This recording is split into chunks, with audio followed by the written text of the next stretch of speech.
Good evening friends. मैं आनंद ज्ञान बोटे ट्रेडिंग टीचर डॉट इन में आप सबका स्वागत करता हूं। कल का डेट 7 अगस्त 2017 है और कल के लिए हम ट्रेडिंग के लिए, कल मंडे है, स्टार्ट ऑफ द वीक है और फ्राइडे को लास्ट टाइम में निफ्टी हमने ऊपर की तरफ जाते हुए देखा है, जो कि डाउन में था। डाउन से वो अप में जाते हुए देखा है, तो उसने एक रिट्रेसमेंट किया है अपसाइड में और अच्छा मूव देखने को मिला है। मैंने एक टाटा मोटर्स को कॉल दिया था उस टाइम पे, लेकिन उसमें अपना टारगेट नहीं आया। ठीक है, कोई बात नहीं, हमारे बहुत सारे कॉल्स अच्छे हो रहे हैं, हिट हो रहे हैं। तो मैं एकदम शॉर्ट में अपना एनालिसिस बता देता हूँ कि कौन कौन से कॉल दिए थे और कौन कौन से हिट हुए। तो भारतीय एयरटेल का जो पहला कॉल था उसमें एसएल हिट हुआ, लेकिन जिन्होंने भी पोजीशन बनाया है उसमें से 2-3 लोगों ने मुझे कॉल किया था फ़ोन पर, तो उनको मैंने होल्डिंग का सलाह दिया है। तो आप उसमें होल्ड करें और जो भी स्टॉप लॉस मैंने दिया है 416 का, उसी को उसी स्टॉप लॉस को साथ में लेकर आप उसमें बने रहे। ठीक है, तो दूसरा जो कॉल है अपना, दूसरा कॉल था एसीसी का, उसमें अच्छा टारगेट आया, बहुत सारे लोगों ने उसमें अच्छा प्रॉफिट बुक किया और जो मैंने जो टारगेट दिया था 1836 का, वो एकदम अचीव होके 1837 का हाई लगाया मार्केट ने और फिर वहाँ से वो रिवर्स हो गया। तो इंट्राडे में ऐसा ही होता है, तो इंट्राडे में हमें फटाफट प्रॉफिट बुक करके बाहर निकलना पड़ता है। और एसबीआई में अपना एसएल नहीं आया, लेकिन वो डायरेक्शन चेंज किया था उसने, और सिप्ला ने भी डायरेक्शन चेंज किया था। तो सिप्ला में जो देखा गया है उसको bottom fishing, I think bottom fishing में एक मार्केट का वर्ड है, बहुत सारे लोगों को पता होगा और किसी को पता भी नहीं होगा। तो बॉटम फिशिंग एक वर्ड है मार्केट में, तो आप गूगल पे जाकर सर्च कर सकते हैं कि बॉटम फिशिंग क्या है, तो आपको पता चल जाएगा कि मार्केट बहुत ही नीचे जाता है तब वहाँ से उसमें ख़रीदारी शुरू होती है। तो सिप्ला में बॉटम फिशिंग हुआ है, ऐसा मैं आपको बता रहा हूँ। ठीक है, तो कल के लिए मैंने जो कॉल्स निकाले हैं तो वो मैं आपको बता देता हूँ। कल रक्षाबंधन का अपना त्यौहार है, तो सबको मैं उसके लिए भी बधाई देता हूँ। ठीक है, और आपको कल के भी लिए अच्छा प्रॉफिट हो, इसलिए मैंने कॉल थोड़े से बहुत एनालिसिस करके निकाले हैं।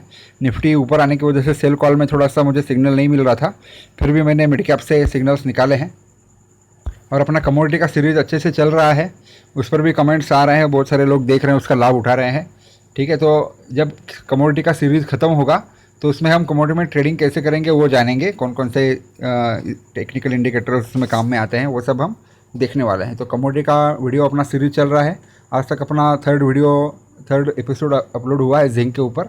तो कल के दिन मैं आपको उसके ऊपर अगला एल्यूमिनियम का वीडियो बनाने वाला हूँ।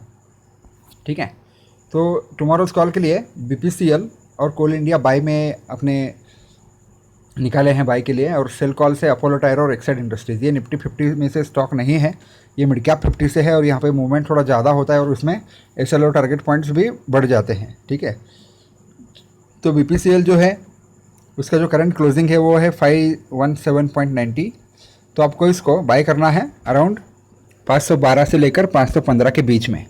ठीक है, तो मोमेंटम थोड़ा सा स्ट्रांग मिल सकता है इसमें, इसलिए मैं आपको 517 या 18 के आसपास बाइंग करने की सलाह नहीं दे रहा हूँ। आपको इसको बाई करना है 512 से 5 से 15 के बीच में, आप कहीं भी बाई कर लो। अगर ये गैप डाउन खुलता है तभी आप इसको बाई कर लो। 506 का आपको स्टॉप लॉस लगाना है, 506 के नीचे अगर खुलता है तो इसमें बाई नहीं करना है आपको। ठीक है, तो 506 का स्टॉप लॉस है और आपको 512 या 515 के बीच में मैं आपको बाई करने की सलाह दे रहा हूँ। और अगर ये गैप अप खुलता है 520 के ऊपर तो भी आप इसको बाई कर सकते हैं। इसमें पहला टारगेट आएगा 526 का, 526 का फर्स्ट टारगेट आएगा।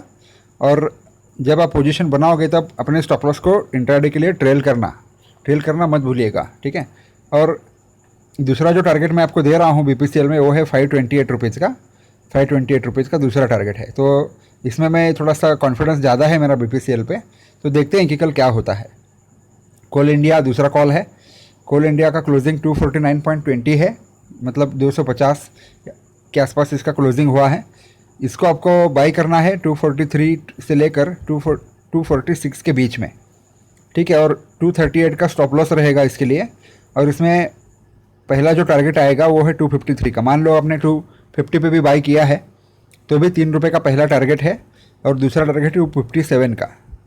तो दूसरा टारगेट इंट्राडे में थोड़ा सा मुझे श्योर नहीं लग रहा है दूसरा टारगेट आएगा बोल के 257 का। तो 253 अगर आता है तो आप एक बार प्रॉफिट बुक कर लें, और अगर किसी को ट्रेल करना है तो आप सावधानी से ट्रेल करिएगा। 100 क्वांटिटी, मतलब 100% जो भी आपका क्वांटिटी है उसमें से 10 या 20% क्वांटिटी आप इसको ट्रेल करके छोड़ दीजिए, 253 पे 80% प्रॉफिट बुक करिए, ऐसा मैं आपको सलाह देता हूँ।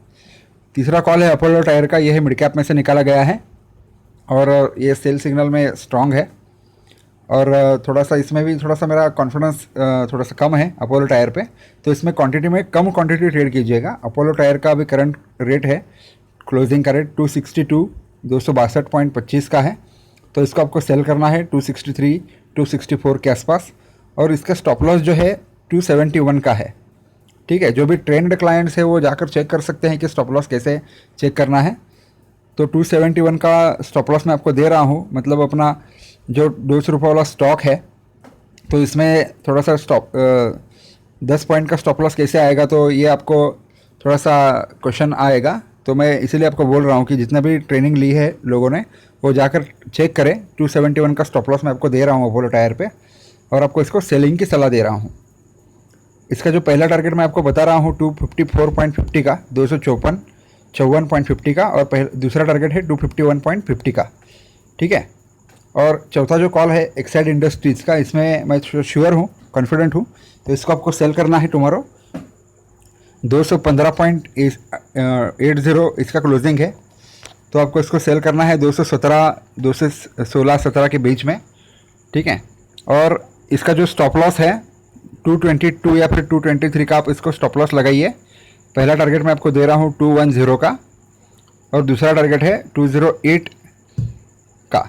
208 का अगर 208 ब्रेक होता है, ब्रेक होने की संभावना भी है, तो इसमें बहुत बड़े रेड कैंडल्स देख सकते हैं हम, तो अच्छा प्रॉफिट इसमें कमाने का एक अच्छा मौका है कल। तो लेकिन स्टॉप लॉस लगाए बिना ट्रेड मत कीजिए। अगर आपका पोजीशन प्रॉफिट में आता है तो आपको ट्रेलिंग करना ही है। ठीक है, तो ट्रेलिंग जो है वो अपने कैपिटल को बचाता है। जो पोजीशन प्रॉफिट में आया है, मान लो अगर वो उल्टा होकर लॉस में जाता है तो आप इसमें से बच सकते हैं, आपका पोजीशन उधर के उधर ही कट जाएगा। ठीक है, तो स्टॉप लॉस के बिना ट्रेड मत कीजिएगा। मेरा स्टॉप लॉस पे 2 वीडियोज़ है, कैसे स्टॉप लॉस लगाना है वो भी आप देख सकते हैं। ठीक है, तो मैं आपसे, कल रक्षाबंधन का दिन है, तो क्वांटिटी जो भी है आप अपने हिसाब से ट्रेड करिए और निश्चिंत होकर ट्रेड कीजिए ट्रेडिंग टीचर के साथ में। ठीक है, तो कल मिलते हैं अगले दिन। धन्यवाद।